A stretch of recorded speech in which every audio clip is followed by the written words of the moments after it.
The Seven Deadly Sins in Hitman came out in 2021. Wrath was released in October of that year.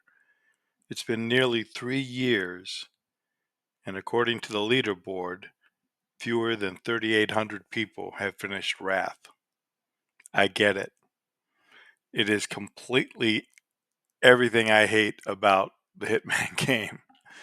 I don't want to be a speedrunner. I am not a speedrunner. And it puts you on a clock, and you're always having to feel that pressure. It's basically a kill everyone map, and I don't want to kill everyone. It's not my game. It was the last escalation I did, and I was dreading it. Then I started playing it. I was able to get through level 1. It seems like most people can get through level 1 no problem, but the number of people who finish level 2 goes way down. And I get it because I died probably 25 times playing level 2 till I figured out something. Change the math. They want to speed us up. They want to put us into that constant pressure. Slow the game down. I'm a plotter. I'm proud to be a plotter. I need to go slow. It's the only way I can do this. And when I slowed the game down, it became pretty easy. And it became fun. I actually completed it 3 times before I thought it was too easy, and I probably won't go back. So the key to slowing the game down is you are in control of the clock. Never forget that. The clock doesn't start until you've killed all the targets. So if you just knock one of them out, subdue them, pacify them, and then leave them there, hopefully in a place nobody's going to come along and revive them, then you got all the time in the world to set your traps, to collect all the melee items available on the map, to get everything ready for the next wave. And then when you're ready, go and kill that last target and start the clock. It takes a lot of pressure off you, and you're able to get all your traps set and ready to go so that you're able to do this map really easily. Level 1, your first wave, will spawn 2 locations, the cemetery and the main gate. The 3 people at the cemetery will get to the house first. So that is where you should head. It is really easy to kill these guys if you come from behind them. And that's my strategy pretty much all the time, is get behind them, come behind them and just cut their necks. I'm not very good at aiming, so I try not to throw too much because I usually miss and just alert them. So for me, just get behind them, slash one neck, slash two, slash three, you're done. And it's really quick and easy. For the first target, you don't want to kill them, you want to subdue them. And I make that usually my first one. Once I have that in the bag, then I don't have to worry about the rest. And then I can move on to the next location, and it's just rinse and repeat. Get behind them, come up from behind them, slash their neck, move on to the next one. When I think I have everybody killed except my original target, then I go through the house and I start setting every distraction. Distractions are wonderful. They will keep them from moving too fast through the house. You have a challenge if you can keep your targets from reaching the 3rd floor. So in the bedroom next to the staircase to the 3rd floor, there's a vacuum cleaner and there's a radio. Turn both of them on. If they make it that far, that should slow them down, so hopefully you can get to them. And that way you can still get the challenge. My favorite distraction, without question, is the piano. I can't tell you how many times that I would think I'd had everybody killed, and I'd be going around setting all my distractions and traps up for the next wave. And I'd walk into the piano room and there'd be an NPC standing there just staring at it. For whatever reason, it glitches when they reset the piano. and they're just standing there, and it's an easy kill. That happened multiple times. I actually had bodies piling up at one point because it kept happening.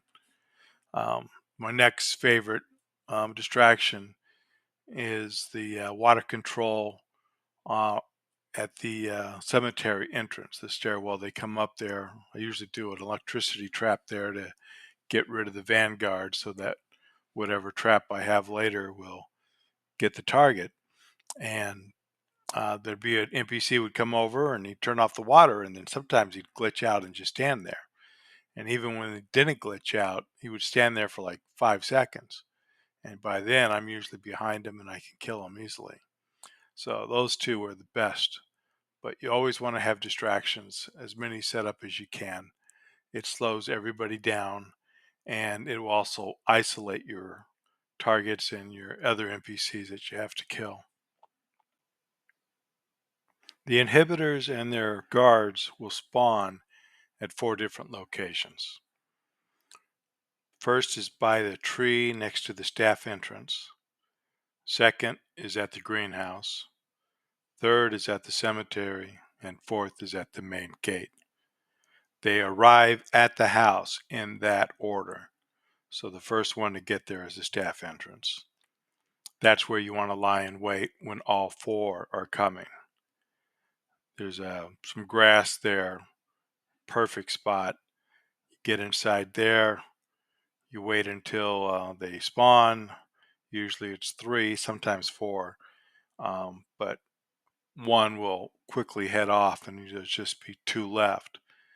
If it's 4, you're hoping that one of them hears the distractions and will run off with the first one.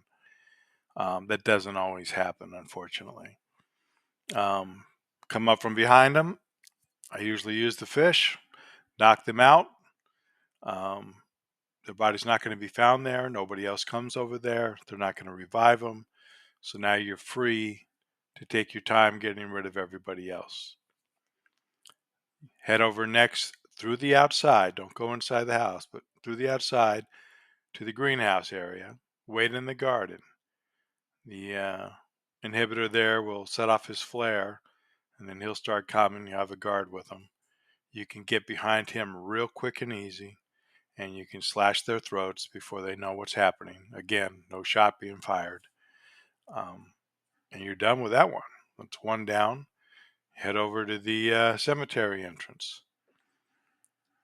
Usually I get there before they do, and I have to wait because they'll see me in that gap if I don't. But once they go past, I can quickly run behind them. For whatever reason, they all stop at the patio. They get themselves in a nice little line. And they're right there for you. 1, 2, 3. You can slash all 3 throats. Nobody's going to see you, and nobody's going to fire a shot. And then you can head over to the front of the house. By this point, I usually get there if they're just entering the house. One guard glitches out at the door. You can get his throat pretty quick and easy. The inhibitor is standing in the middle of the room. You can come up from behind him most times. Sometimes that other guard is staring. Most times you can get behind him, slash his throat. And then it's easy. You've dealt with this. If it's 4 inhibitors, you've dealt with all 4. One's knocked out, 3 are dead. None of them are going to make it to the 3rd floor. And now you have to just go through and kill all the rest of the guards that are still around. One way to find them is to keep setting, and you're going to do this anyways, setting all your distractions. So go through the house, turn on all the distractions, and if a guard is still there, they'll come to check on it at some point, and then you can kill them. So be able to look through walls and see if there's one coming. But you're going to go through, set all your distractions, set any traps you want to set, and get ready for the next wave. And then start again, and it's just rinse and repeat. It's that easy. It became, like I said, literally died 24 times on the second level of the second wave. That was the worst. And I think level 2 is worse than level 3. Level 3 was easy. I've never died on level 3. I've completed it 3 times in one go. Um, Level 2, there's more guards. Level 3, there's just armor, but since I don't use guns, that didn't really bother me. But level 2, there's more guards and more to deal with. And this was before I figured out how to deal with it for somebody who is slow and can't aim like me. As far as traps, I just urge you to experiment, see what works best for you. There are 4 propane tanks that I know of in the map. I tried to save one for the third wave and use the other on the second wave. There are 2 locations I found that work best. Um, in the main hall, from the front gate entrance, there's going to be a little fork in the road where they got to go one way or the other. One way is a water trap that you can set up, but they almost never go that way. The other way, they almost always head that way, and that's when they're heading toward the staircase. So I usually set up my propane tanks to have 2 of them there with the proximity explosive over there, and that usually got me somebody. The other place that I liked was take 2 tanks and a proximity explosive out to the patio from the cemetery entrance. There's a table there, and if they go one way, they're going to run into a water trap. They almost never, I found, walk into that water trap. So that was just a waste of a fuse to set that up. They always go on the other side of the table, and you could put your propane tanks there and the proximity explosive there, and you're almost always going to get anyone if they're coming from that direction. So those are the best locations.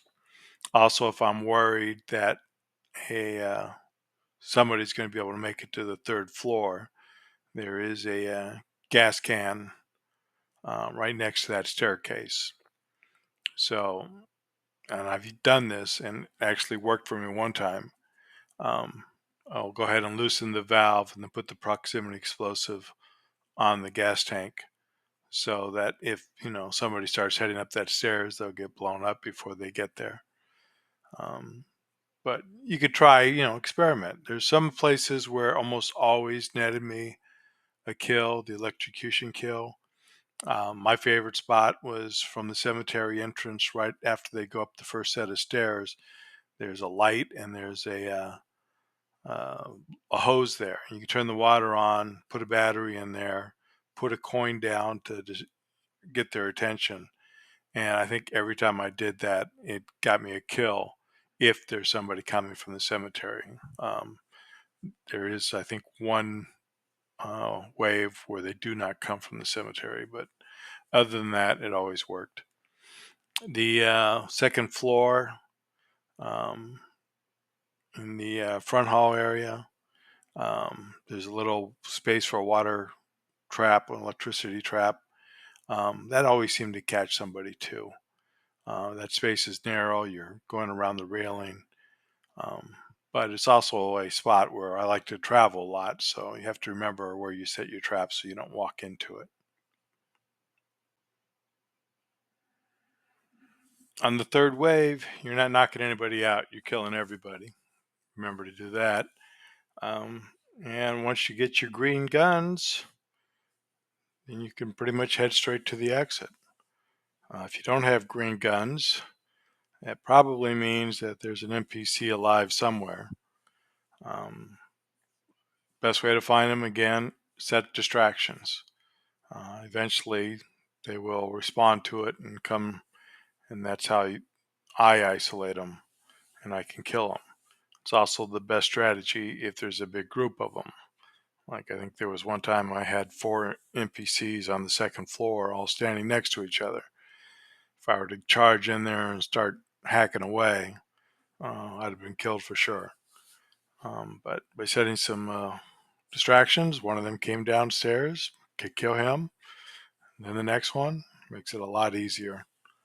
Um, it actually turns out to be pretty easy and it was pretty fun.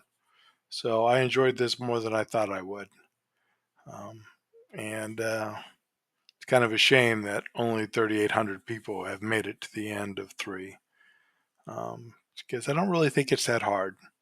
At least not if you, you know, take your time and don't let the game rush you. because whenever I get rushed, I make mistakes. And by slowing it down, that was the key for me. If you were to design a Hitman game that would be the worst for my playstyle, it would pretty much be Wrath. I don't like to be rushed. I don't want to be a speedrunner. I don't want to race through. I don't want to kill everyone.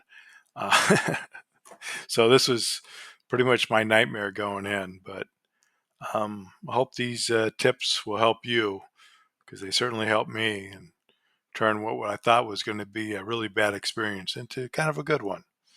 I hope it's the same for you.